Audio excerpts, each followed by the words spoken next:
Hello class, Dr. Wilt, and today is Tuesday the 29th.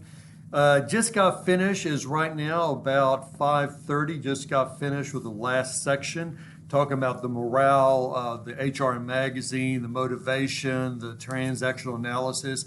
And I've been getting several emails from all of you saying that, can I send you the Zoom recording because the audio was so bad. For some of you and others, you haven't said anything. I went back and started listening to some of the Zoom recordings. I can hear little bits and pieces before it fills out, and it is a mess. I really apologize. I don't know what to tell you about this. Two of my classes, my mics were not working right. The other two classes, the speakers or the mics and the walls are not working right. So anyhow, what I'm doing is I'm going to, of course, you can see this is the classroom. No one's here. I don't have an audience, but I'm going to re-record onto a YouTube video the lecture I had today that talks about the morale and the motivation, transactional analysis. It's going to be shorter. And the reason why is because when I ask the questions, there's no one here to answer it. So I'll go through it. It'll be a little quicker for you to listen to. But I have everything that I talked about today that you can go back and listen to. This way you'll have a nice, clear audio that you can hear the lecture. If you got any questions, as always, just let me know. Okay, we'll start the lecture right now. Class, motivation today, and let's start off with some definitions. Motivation basically determines how a person will exert effort. Second thing here says represents the forces operating on the person to exert the effort, as well as the direction in which the effort will be exerted. Now, as I mentioned y'all in class today, if you ever want to listen to some inspirational speeches, go to this YouTube, just copy and paste it. They're all coming out of Hollywood, different films. Very, very interesting. Motivation, the way I see it, goes two different directions. It has the push and the pull. And we're going to be talking about HR theories, how to move people at a different time. But let's talk first of all, just motivation. How do you push and pull? Of course, the pull is what I consider the carrot dangling. Like, for example, if you've got a department and they're trying to get a project done, you may say, if we get the project done, we all get to leave early or we get to take the afternoon off tomorrow or whatever. That would be the pull. The push, like the little posters shows here, the shark behind you, something is pushing you to motivate you.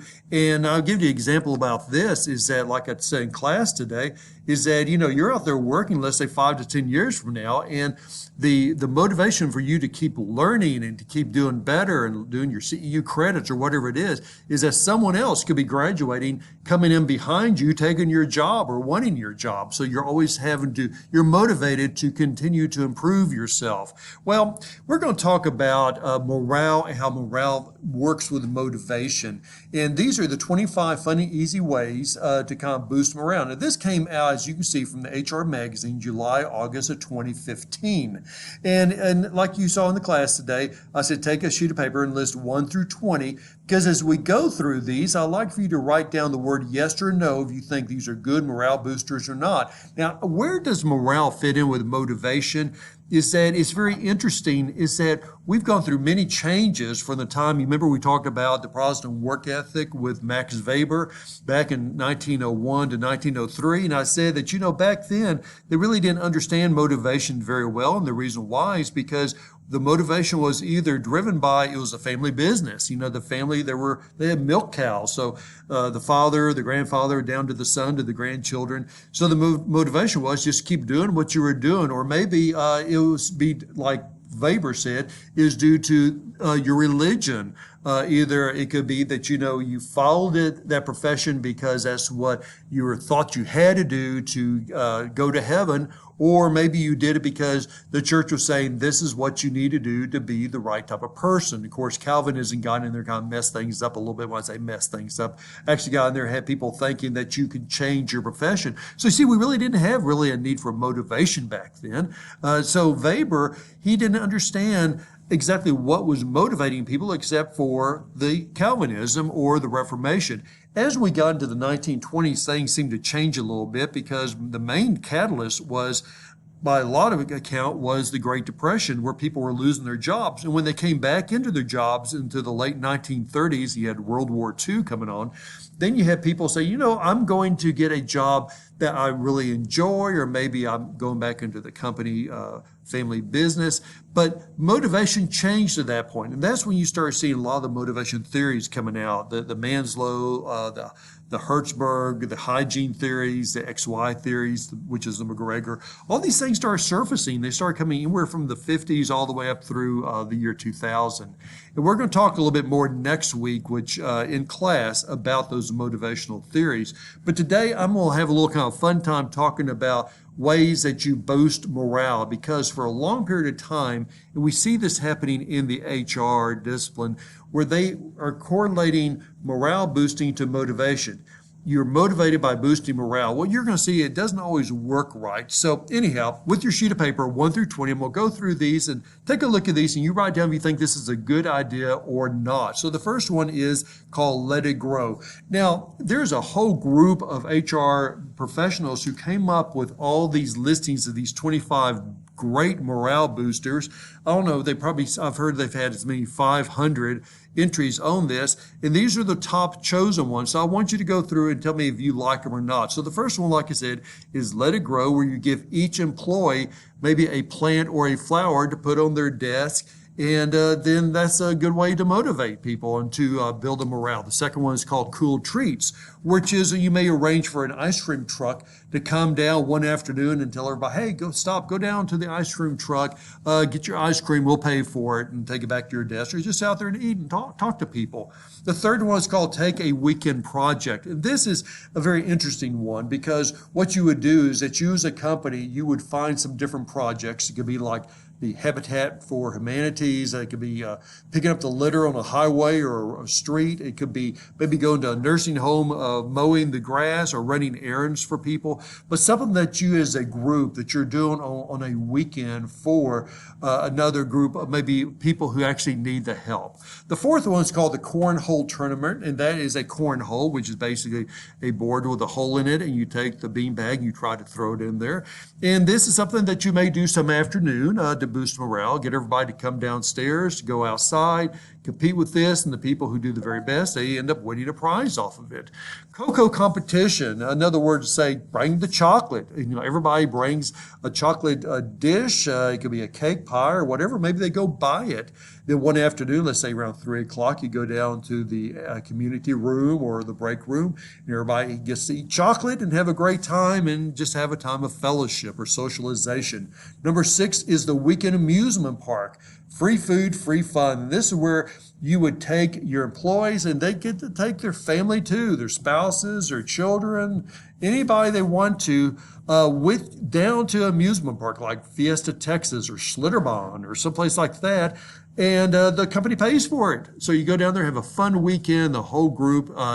You're taking care of all the food. You're taking care of the entry to the amusement park. Number 7, very much like the ice cream truck, this is called the surprise smoothie, where you have a smoothie truck to come, and the managers would take a menu and go to each person in their department and find out what they wanted and mark it down, go down and get the smoothie, and then the managers would bring back up and deliver it to the people in the department. So you can order any type of smoothie, and they may have 10, 20, 30 different types of smoothies they can make. Number 8 is a team challenge. Let the games begin. And this is always an interesting one, because you divide your group into different teams, and then you decide on the sport you're going to go do, like maybe a paintball tournament, or maybe it's a bowling alley, or maybe it's a different type of, maybe it's a billiards tournament. But you have a challenge where you get your teams together and they're competing against each other, kind of like the Final Four, see which one's the very best, and then whoever wins and probably gets some type of a prize.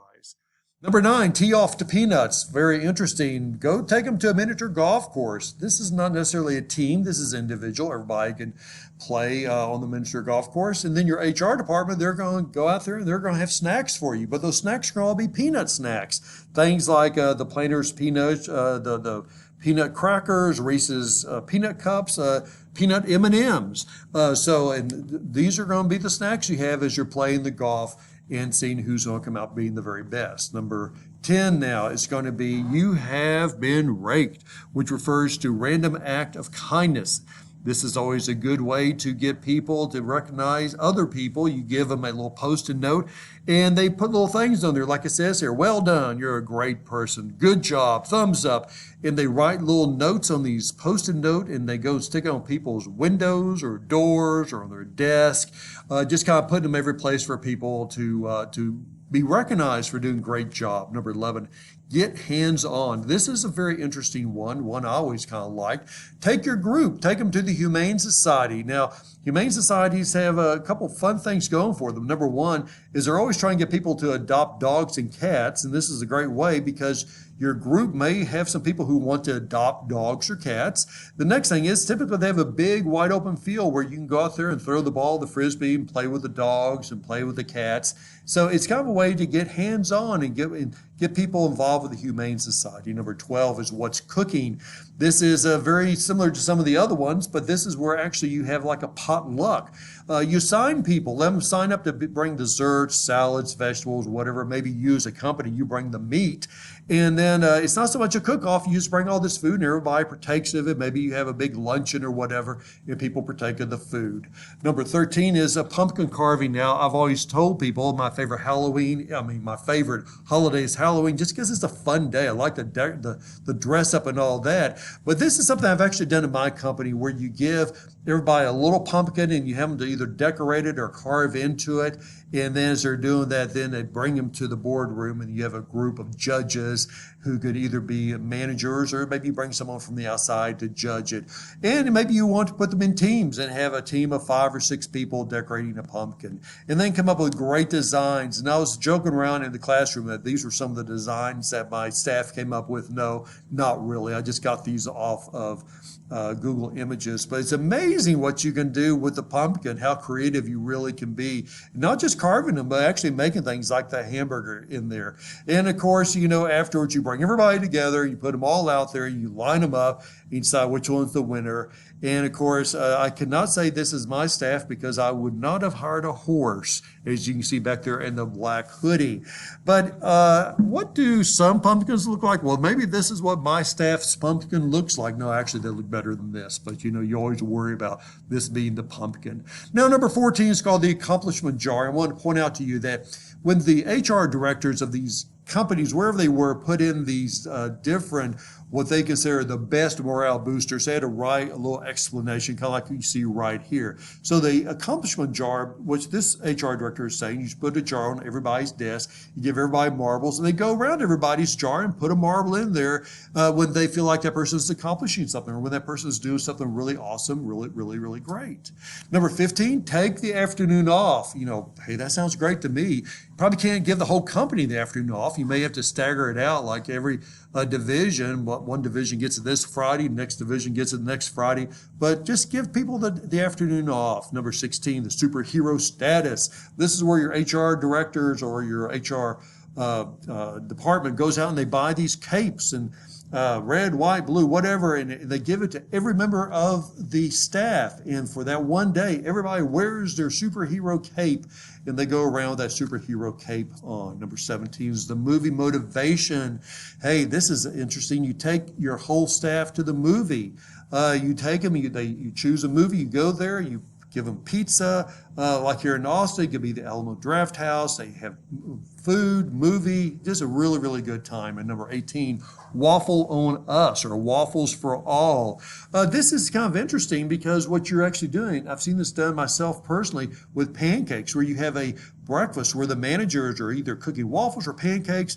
And even though your company starts at 8:30, you may tell everybody, you know what, from 8:30 to 9:30, you're not going to work. Come on downstairs. We're going to feed you breakfast, a time that you can stand around and talk and eat, and managers will be making breakfast for you. Number 19 is the wow wall. Wow them. And this is kind of like the rake 'em, but this is where you have a big wall and everybody gets a Sharpie and they go over to the wall and they write the kudos. George is doing a great job. Frank is awesome. So it's the wow wall. The last one is, Oh, a little strange, but okay. Someone submitted it, one of these HR directors. It's called the Seinfeld Fridays. And this is where your HR department would go out there and either get televisions or monitors, and they're going to play Seinfeld episodes all day on that Friday. So as you're walking around working, you see Seinfeld episodes, and you can stop for a moment and sit down and watch the Seinfeld episode. And then at the end of the day, everybody's going to put down which one's their favorite episode. And then it goes in, maybe you get a prize for whoever has the most favorite episode or something. Now, how did you do all that? Add up your yeses and your nos. And you're going to have somewhere between 4 to 6 yeses, or 7 to 9 yeses, or 10 to 15 yeses, or maybe 16 to 20 yeses in there. But then what happened is that there was a group that got together, I call it the panel, and they looked at these. And then once again, this was back in 2015, but the panel looked at this was more recent, just in the past year or two, and they looked at that and they said, okay, these were the entries that won as the most exciting, fun, best morale boosters. But now the panel looked at it and said, let's really analyze these, and let's see how many of these are really good and how many of these may have some problem. So when they looked at them, they came up with those 20, and I put an X in for the ones they found problems with, and the green for the ones that they thought were actually good ideas. Let's see how you did, how you compare. So number one, the flower, the plant, they said, not such a good idea. Why? Well, you probably already know why. Is that, first of all, some people just can't grow plants. So after maybe 2 weeks sitting on the desk, someone who really knows how to grow plants, they get all the fertilizer, their plant's blooming, it's doing great. And the person next to them, let's say John there, well, his flower died. It doesn't look so good. He didn't do anything. He forgot to water it. Next thing is that the panel said, why flowers? Why plants? How is that a motivator? Would it be maybe a little bit of a motivator to give everybody a stuffed animal? But what did the plant do, particularly when you got people who their plants are dying? Ice cream they liked. They thought that was a great idea. And what they liked about it is that you go downstairs, you get a break from doing your work, go down to get yourself an orange dreamsicle or a fudge bar. Just have a time. You sit there and eat your ice cream, take it back up to your desk, sit down there and socialize. I see a problem, as some of the people in our class saw too, is that what if someone is lactose intolerant? Those people are kind of like, well, I can't really go down there and partake with the ice cream. Outside service, the panel like that. Remember, that was the one where you go to Habitat for Humanity, go to the nursing home, retirement home, mow the grass, run errands. But one of the things that the panel said is that to do this successfully, you have to have several different service opportunities. You got to do over the weekend. So it's like a service weekend, but several things. Picking up the trash on the street, running errands for people in the retirement home, building a house for Habitat for Humanities, something that different people get into. Because as you know, like I do, some people don't really need to have an electric saw or have a drill. Some people just don't want to do it, and some people don't need to have that because maybe they don't know how to operate it. So to have different things like, running errands, going shopping, some people may like that. Other people may like to go mow the grass. So once again, they really like that. Games, interesting. The panel said not quite so good on that one. The reason why, people get super competitive. They sit there and then maybe they say, oh boy, Ruth there, she just really didn't know how to throw that corn toss thing at all. And so the problem is, and I've seen this in my own company too, is 2 weeks later, people are still talking about who's the good at the game and who's lousy at the game. And that takes us to number 5, the cocoa. Bring in the chocolate. I thought that's kind of cool, but then I love chocolate. And one of the things the panel said is that there's quite a few people out there who don't like chocolate. I started thinking about that. My own daughter-in-law doesn't like chocolate. She says, hey, can we bring caramel? I'm kind of like, no, I don't think they're going to have a caramel day. So, I can see that a little bit more, that, chocolate's not the favorite for everybody. Some people, chocolate does make them hyper. The amusement park, oh my goodness, this is where the panel said this is a big no-no. And the reason why it's a no is because it never occurred to me, but it makes sense, is that when you pay for all these people to come and they're bringing their family, their spouses, you put them in the bus, you take them down there to Fiesta, Texas. They get off, you know what they do? That family of 4, they go off and do their thing by themselves. That couple, they go do their things on themselves. This is not team building at all. Matter of fact, you may see someone else from your company sometime during the day, maybe at one of the little restaurants, but you're not really doing anything as a company. Everybody's doing things individually. So basically what you did is you gave money to go have fun on their own and not as a team building or company building exercise. Next thing is, think about this. Some people don't like amusement parks. Remember I mentioned Schlitterbahn? Oh boy, some people are not going to really want to go to a water park. No way, no how. So in this case, you could actually have employees who say, you know what, if I'm going to spend my weekend doing something, I want to do something I want to do, not something that I'm being forced to do, like going to an amusement park. Rushing through these, the smoothies, they like that. And the reason why they liked it, unlike the ice cream that, people may be lactose intolerant, or maybe it's just not nutritional, smoothies can be nutritional. You could order yourself, let's say, a spinach carrot smoothie, or you, like me, you probably get a chocolate smoothie, but they like that. And also they like the idea that the managers take the orders, they go down, they get it, and they bring it back to you, kind of like the managers are serving you. Team challenge, oh, that's a big no, and the reason why, very competitive. And you can actually be on a team that doesn't do very well or does awesome, and people are talking about this. But I want to kind of tell you, back in when I was in elementary school and middle school, I was not good at eye-hand coordination. So when it came time to choose the baseball, the team for the baseball in the not the high school, in the elementary school, I was never the one chosen. It's kind of go, oh, we don't want him. He's not very good. That's the last thing you want in a morale boosting, because that certainly does not boost the morale. If anything, it demotivates people. So the team challenge, they said, nah, that's not a go. Golf and peanuts. Oh my goodness. One of the things that the panel was saying is that we have a problem with this HR director who submitted this, because that HR director, he or she, should know better. Peanut allergies. The miniature golf is kind of a cool idea. Hey, so it took you 32 strokes to have a par two. Hey, you just have great fun with that. But the peanuts for a snack, too many peanut allergies, problems there. The rake notes, remember that random act of kindness? Okay, that becomes a little bit of a popularity contest. Who gets the most rake notes? You remember back when you were like in second or third grade and it was Valentine's, and the teacher says, okay, bring a Valentine for everybody. See, now when I was back in second or third grade, we didn't do that. We had Valentine's Day. You would go and get all the Valentines. You would put it in your friend's little Valentine bag. I remember coming home, and my mom said to me, she said, we did 40 Valentines. How many did you get? And I looked at my bag, 5. And she goes, 5? I said, yeah, 5.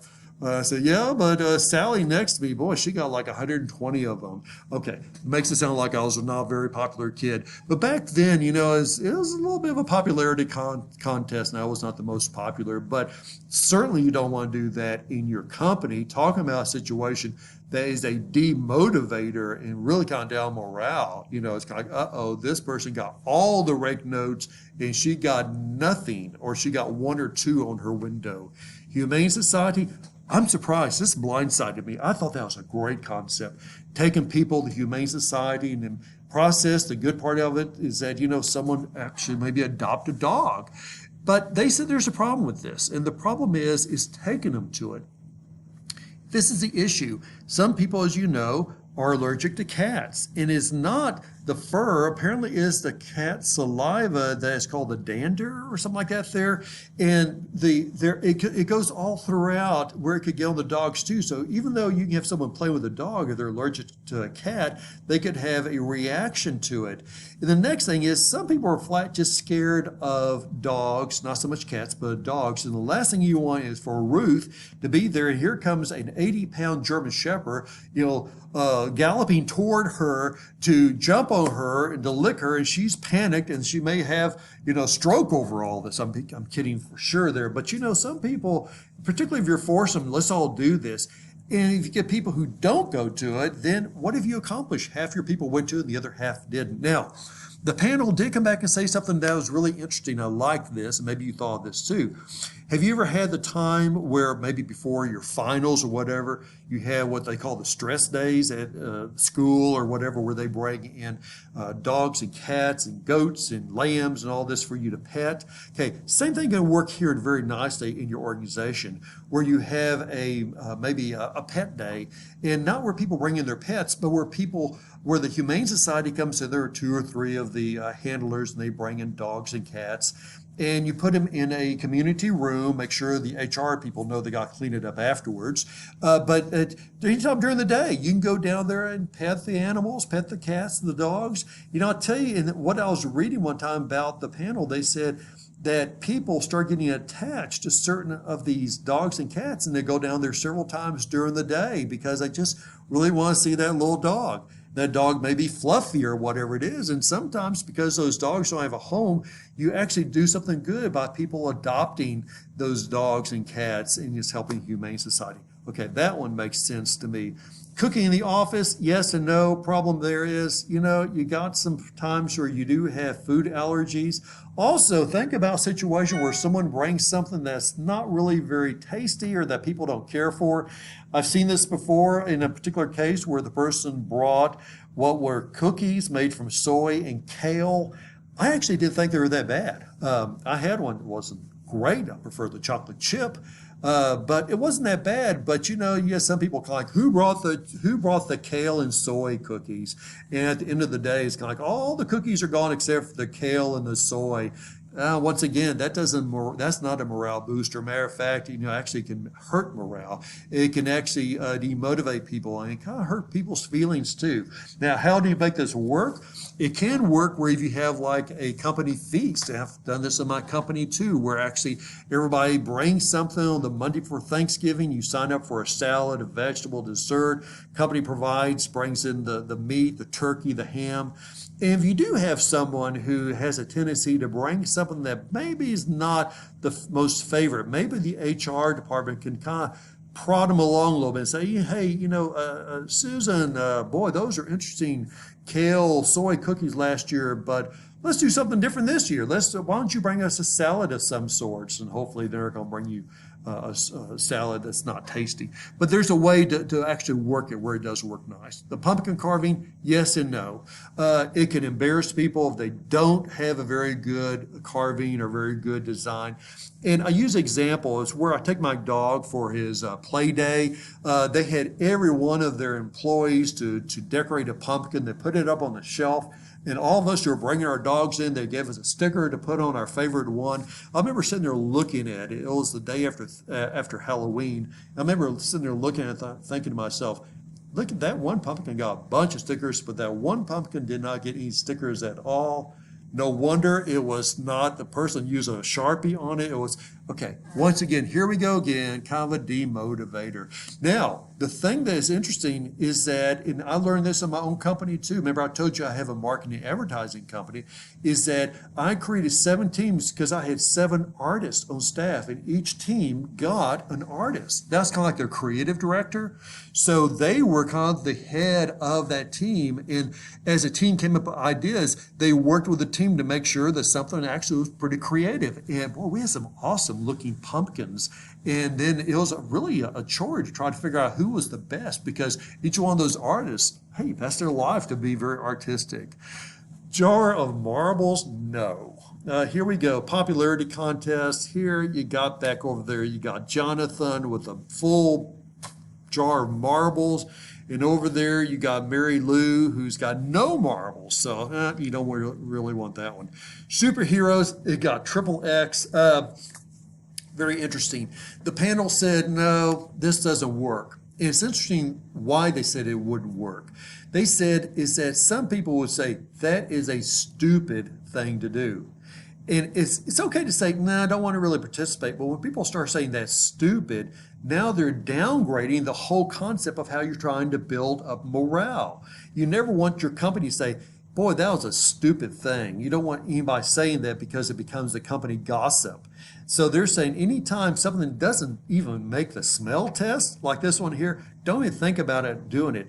But I have to say that I did have a couple of students to tell me they thought that was pretty cool, that they would wear the cape and they would go around and they thought it'd be kind of fun. And I thought, well, okay, maybe there's some good logic in there too. Movies, that blindsided me again. I thought movies were great. We did it ourselves. I do have to tell you, there was a problem because when we were doing the movies, I had some people wanting to go see Terminators and other people wanted to go see Wuthering Heights. And we ended up going the Simpson movie. Not my favorite, but we went to it. Everybody agreed to it. But what the panel says is that, and I didn't even think about this, is that movies are an individual endeavor. You're not doing it as a team. You may be going as a group, like we went to the Alamo Draft House. We had pizza, we had Coke, we had iced tea, and then the movie came on. But the panel is correct. Once the movie came on, you pretty much are just between you and the movie. There's no team in there. There's no group. And also, when the lights come back on, because it's been dark, when they come back on, people say, okay, and they get their gatherings up and they go get in the car and they drive home. So it's kind of like there's nothing even related to, except for a little bit of time eating before the movie. And the people who say, hey, you want to go get a drink someplace, or hey, let's all go over here and go get a hamburger. Then if someone's not invited, you got another demotivator there, because here you've got of the 20 people, maybe 8 of them go to get a hamburger, but the other 12 feel left out. So here the panel said, movie's not a good idea.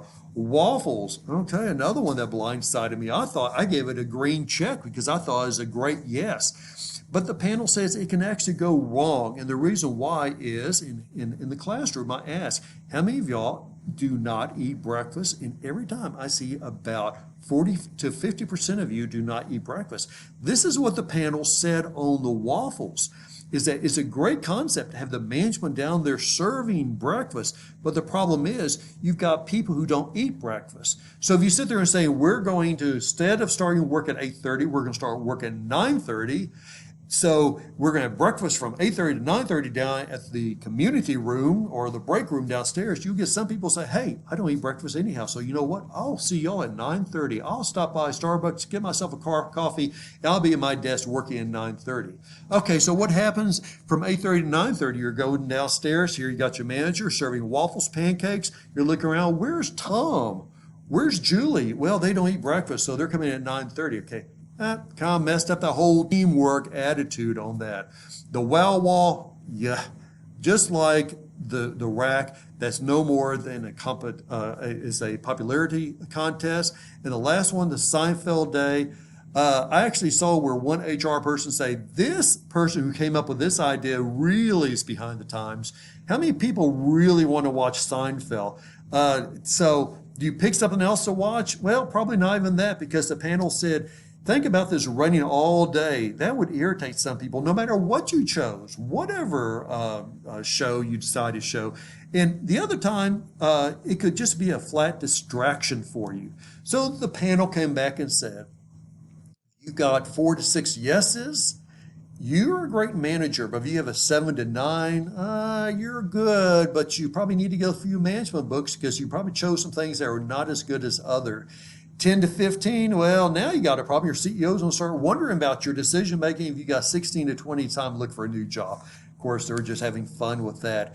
Okay, when I start asking around, I find most people are between the 7 to 9 and 10 to 14. I cannot take any credit for being awesome about this. I actually had 14 yeses because I didn't think that deeply about things like the movie or the waffle on that. So I can see after looking at this where you really have to kind of think a little deeper about things that actually are the good morale. Now, one of the things we did back in the 80s and 90s, early 2000s, we put posters up every place. Here's a motivational poster that says, don't get discouraged is often the last key in the bunch that opens the lock. But you know, we actually went overboard back there in the early 2000s.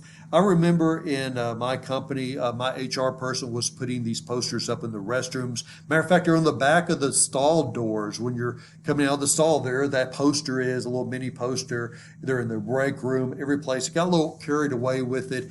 And I had an HR director actually went in there and every now and then put what we call the demotivational posters. This is one. I love it. It says motivation of a pretty poster or a cute saying is all it takes to motivate you. You probably have a very easy job, the kind that robots will be doing soon. I think it's funny myself because she would actually put a few of these through there, just kind of humor some people read it. So, you know how true that really is, that a poster by itself is not going to motivate me. But when you see some of these demotivation, you see up there, it's called despair.com, the top left-hand corner. There's some great ones in there. There's one that's a snowball rolling down the hill, getting bigger, that says something about you get all the wrong people, the wrong idea together as a team. They can cause an avalanche, and of course the byword down there was teamwork. So anyhow, it's kind of interesting how it went from motivation to demotivation. But once again, whatever it takes to actually motivate people. Now I'm going to take a little detour here away from motivation, not getting off of the topic, but kind of telling you a different part of motivation. And that is, how do you motivate through transactions? And this is called transactional analysis, and it says the mask that we wear. And you're going to understand as I get through this how this actually does work with motivation and morale, because it's not that you can just put up a poster, but it's how you communicate to your employees about what is going to be a motivation or what does help morale. Well, this goes back to the idea of transactional analysis, and the person who actually wrote this theory, his name was Eric Berne. He's a psychoanalyst, or maybe he was a psychologist. And the story is that he was sitting one day and he was talking to one of his clients. That client was a young attorney. And he asked the attorney, he said, you tell me you have problems with relationships and clients. He goes, tell me what type of problems are you having? And this young attorney came back and said, well, you want me to tell you as a child or as a parent or as an adult? Depends upon which mask I'm wearing. And Eric Berne, Dr. Berne said, now that's interesting. I've never thought of it that way. Tell me the difference between the child, the parent, and the adult. And the young attorney said, well, sometimes I communicate like a child, sometimes as an adult, sometimes as a parent. And Dr. Berne looked at that and he said, tell me more about it. Over a period of about 20 years, he did a lot of research by talking to different people. And what he found out is that it kind of matches a little bit toward Freud.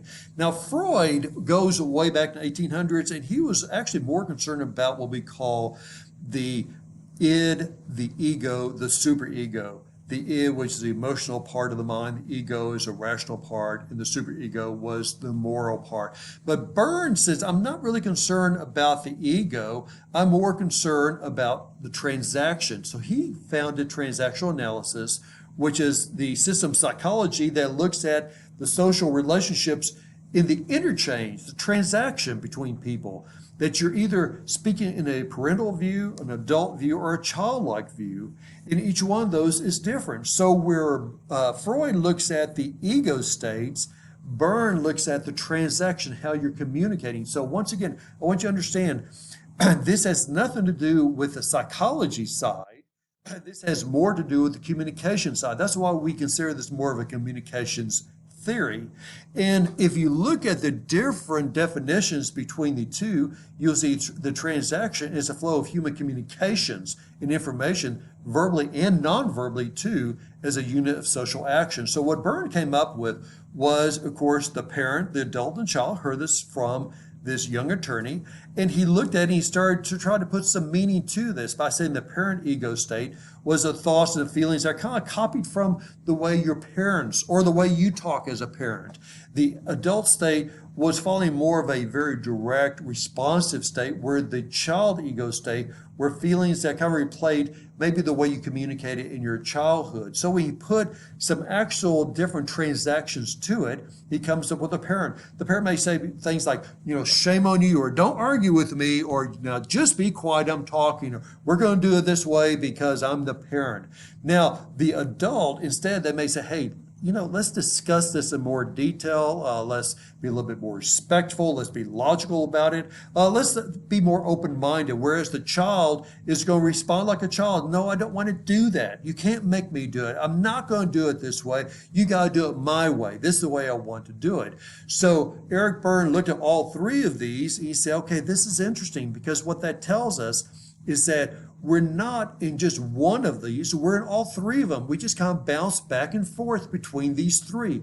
As you can see here, you can go between parent to child to adult to child to parent to child to adult. You go back and forth depending upon how you're communicating with the other party. And remember, the other party is in those same three states. They may not be in the same one you're in. You may be in the adult state and they're in the child state. You may be in the parent state and they're in the parent state. But what Berne figured out pretty quickly is that the only time that transaction, that communication actually was successful is when both parties are in the adult state. where they're both speaking logically and reasonably.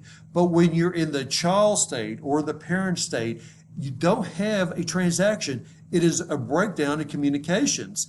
And so you have the situation where people are starting to tell others, I'm not going to do this, or you need to do it this way. And the communication just breaks. It's kind of like having an argument. Nothing ever gets solved in an argument because you have a debate going on. So you've got parent, adult, and child, and you get people going back and forth.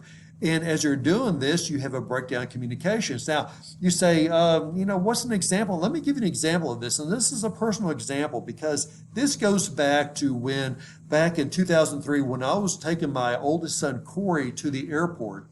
And we were going to the airport, and he was getting on an airplane to fly back to college. He was a freshman at that time.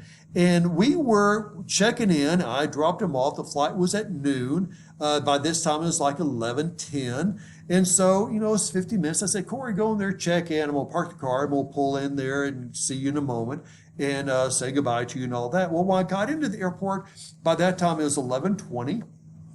And Corey's sitting there with his luggage. I said, what happened? He said, they've already rebooked my ticket to someone else. They sold my seat. I said, no, they can't. They can't sell your seat. And he came back and said, well, Dad, actually they did, because they said you have to check in 45 minutes before the plane leaves. And I said, wait, hold it. We got here at 11:10. The plane leaves at noon. We got here in plenty of time. He said, no, the plane leaves at 11:40. We got here 30 minutes before the plane leaves, and that's why they said they sold my seat to someone else. And I said, whoa, hold it. Who were you talking to? He pointed to me, the ticket agent. So I went up there. Nice girl, but she looked like she wasn't a very happy camper. Well, I went up there, and being from a background, I was working on my PhD in conflict communications. I understood how to communicate and all that. I went up there thinking I can resolve this. So the first thing in my mouth is, who's the jerk here? Okay, well, first of all, let me tell you, I didn't really use the word jerk. I used the word jackass, but I'm not going to use that word now. We'll just say the word jerk. So I said, who's the jerk here that sold my child's seat? And she looked at me and she said, sir, what are you talking about? Well, first of all, what state was I in? I started right away in that child state of just hammering her. Who's a jerk here? Sold my child's seat. And she was in the adult state. Sir, what are you talking about? How can I help you? And I said, my son told me that you told him that he could not get on his plane going back up to college because he checked in too late. And I mean to tell you, here's the ticket, and the ticket shows noon, not what is on that monitor at 11:30, and you sold my son's seat that I paid $300 for.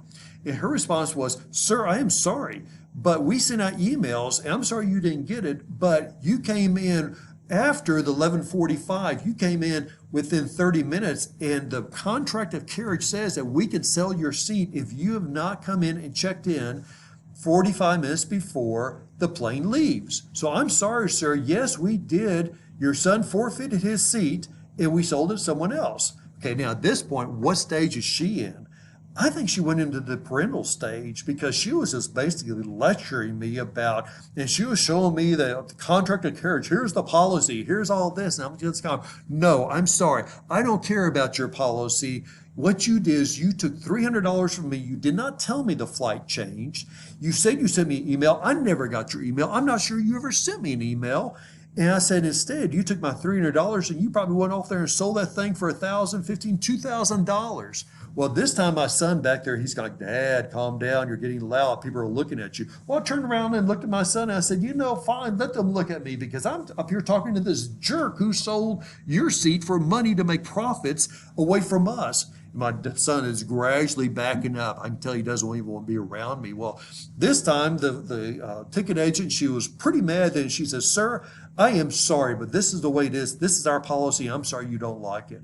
And I'm kind of like, at that point, well, you really are an outright number one class jerk. And she said, do I need to call security? I said, fine, go ahead and call security. Bring the security guard over here and I can tell him how much of a jerk you are for selling my ticket. Well, now my son is really starting to back off and he doesn't want anything to do with me. Well, what's happened here? I have stayed in that child state and she's in that parent state. Remember what Eric Berne says? When you are in those different states, anything except for adult states, the communication process just dies. The transaction doesn't even exist because you're just combating yourself back and forth. About then, another ticket agent came up. I think it was the lead ticket agent. She walked up and she said, what's the problem? Can I help you? Now I said, yes, ma'am. This woman here is a jerk. And she said, okay. Let's see what the problem is. Well, what I was so impressed about later, not at the moment, I was still in the child stage. I'm claiming here's the lady is a jerk who took my money. And this next agent came up and she was automatically in the adult stage and she did not jump to the parent stage. She said, but tell me what the problem is. And I told her, I said, we never got the flight change notice. We got here, we thought in plenty of time, but apparently not because it was under the 45 minutes. So the jerk here sold our ticket to someone else and I've lost $300 on the ticket and someone else paid for it and you made all this extra money. Well, this new ticket agent said, well, let me take a look here. Hold on just a moment. Let me look. And then she said, when does he need to get back there? And I said, well, he's got to get back there tonight. School starts tomorrow morning. Of course, my son's sitting there saying, Dad, don't worry about it. I can be a day late. And I said, oh, no, you're not. I'm paying for the school. You're going to get there. And she kind of did some things on the computer. And she said, is it okay if he gets back at midnight tonight? And I said, yes, that'll be fine. And she said, we have a flight. Doesn't have a great connection in Dallas. The Dallas connection is 4 hours. But she said, but I can get him back in there tonight by midnight. And I'm kind of like, okay, that's fine. I can deal with that. And my son's kind of like, I don't care. And I said, first class? And she goes, no, I can't do that, but I can at least get him back there. I said, okay, how much is it going to cost? And she said, nothing. You've already bought the ticket. We have availability, and I'm going to get you on that flight. I'll make sure your son's on that flight. We'll take good care of it. Okay, she stayed in the adult mode the whole time. And what she did, now I could stay in the child mode and said, no, I'm not going to do it. He's got to get there before 6. Okay, of course, according to Eric Berne, the transaction would never have happened. The communication was falling apart. But instead, because she was in the adult mode, she was able to pull me from the child mode up to the adult mode. And we had a very good transaction, a conversation, a communication that worked out and everything was happy. He got there later, that's fine, but he still got there. I didn't lose any money off of it.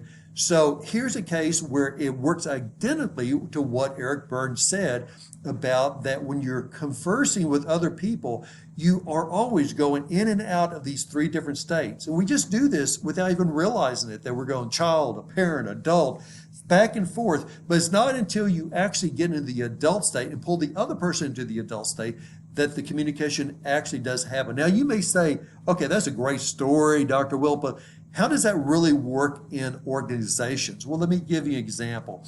I have an employee who she has a computer, well, it wasn't working very good. And her name is Connie. And she went and she was talking to her supervisor and said, my computer's not working. I need a new computer. And her supervisor said, no, I'm sorry, I can't get you the computer because if I do, I got to get one for everybody. And we don't want to spend all that money to get everybody a computer. And Connie came back and she said, yeah, but she said, my computer just keeps freezing. It keeps shutting down on me. And the supervisor said, well, I don't know what to tell you because I sympathize with you. I really understand it. But once again, if I get you a new computer, everybody else is on a new computer. Okay, well, start thinking about this for a second, folks. What state were they in? Were they in the child parent state?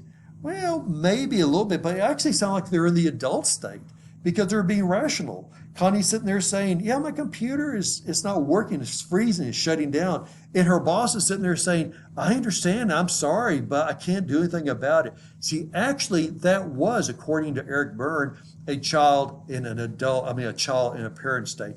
Because Connie may have started with very logical, my computer is shutting down a new computer. Well, once she's told, no, we can't get you a new one because everyone else wants one, then she got a little bit defensive about it. And she came back and said, but you don't understand. I can't get any work done. My computer is always closing down on me, is freezing, shutting down. And then her supervisor comes back and says, I cannot get it for you because I cannot get it for everyone else. Okay, that was a jump to the parent state. Now, I happen to be walking by, not with any wisdom or anything, but I happen to be walking by and I heard this. Once again, this is a couple of years ago. And I stopped and said, what's the problem? And the supervisor said, Connie's computer is having problems. We can't afford to buy one because if we did, we'd buy it for everyone else. Everybody's will want their own computer. Well, my question was, what's wrong with the computer? And Connie said, it keeps shutting down. Now, I don't have any IT wizardry about me, but I thought, well, have we thought about checking it and maybe taking it to the computer doctor and seeing if there's a problem with the computer? Well, no, we had not. It was a jump to conclusions, a jump to that parenting and jump to that child. So they left their adult stage and they jumped off to parenting and child. Well, what so happened is that it was a problem with the battery, and also turned out she had a virus too. And that virus was causing the thing to freeze up, and then she had a battery issue that's causing it to shut down. So that actually is a very good scenario of how, according to Eric Berne, you can have a very mild adult state that gets into a mild child parenting, but everything stops. And you say, how does all this relate back over to, we've been talking about motivation and morale. And the relation I'm trying to make here is that when you look back at Max Weber, and everything was really driven by the Enlightenment period, about the Reformation, about people just kind of working, and you didn't have to motivate them. And then when motivation did happen, we started seeing that it was coming by based upon what a person needs, kind of like Maslow's theory of his hierarchy of need theory. And so what Berne started to do was saying there that when people had a transaction, it doesn't matter how you motivate or how you try to boost the morale, is that if you're not in the right frame, if you're not in the adult frame, but if you're in the child or the parent, nothing you're going to do is going to motivate or boost the morale. You got actually to get in the right frame, which is the adult. But that also means being logical and seeing, according to Maslow's theory here, of what that person needs. So, for example, when we're talking about all that morale boosting of putting the marbles in the jars or putting the kudos on the wall, what is that doing? That is actually working on the esteem, which is the purple one you see here, the purple layer, trying to build the esteem, the confidence, the achievement. Okay, you know what? None of that matters, according to Maslow, if you haven't taken care of the very bottom ones first, the physiological. And let's look at the safety, the security of a job, employment, the resources. Think about a person who is working for you who's making $14 an hour, that's $28,000 a year, and she's a single mother with 3 kids. Can she actually survive on that? Can she provide for her kids? Can she provide the physiological needs, the safety? Okay, no, probably not. That's the first thing she's more concerned about. She's more concerned about providing safety and the needs for her family than she is for that self-esteem. As, do I feel good? Am I being accentuated for accomplishments? So you see, here you got a situation where the whole concept of morale boosting doesn't even make it doesn't mean squat, I hate to use that word, if you cannot first identify the real needs of the individual. And how does this relate over to Berne? Is Berne went in there and said that to really relate to a person, you got to understand where they're coming from. You got to get on the adult level. You got to get them on the adult level. So together you start communicating. Because if you're not, or if they're not, what happens? That communication, that transaction, actually is an interaction, breaks apart. So that's how all these three relate together, how the morale boosting compared to the motivational theory compared to Berne. And once again, remember what I said in the very beginning, is that Weber didn't have this really going at the time he was writing about the Protestant work ethic, because he was coming off a period of time where people were still working just to survive, they didn't have to worry about the motivation side. It wasn't until we got into the 50s, 60s, 70s, and 80s, and therefore, that we started seeing that you had to figure out how to motivate people because they're looking for more. And that's where Maslow really came out and said, they're looking for love and belonging, esteem, self-actualization. So that's when we start seeing all these theories, the XY theory, the Hertzberg, Maslow, all that coming to play. And that basically was replacing the whole concept of the Protestant work ethic, where religion or family lineage or whatever was not important as the new motivation theories were. So I hope you learned something today in all this. And of course, there's so much you can look just by Googling things. So as you continue to learn more, I encourage you just to look at more about motivation theories and look at some of the morale stuff too. Okay, that's it for today. You have a wonderful day now.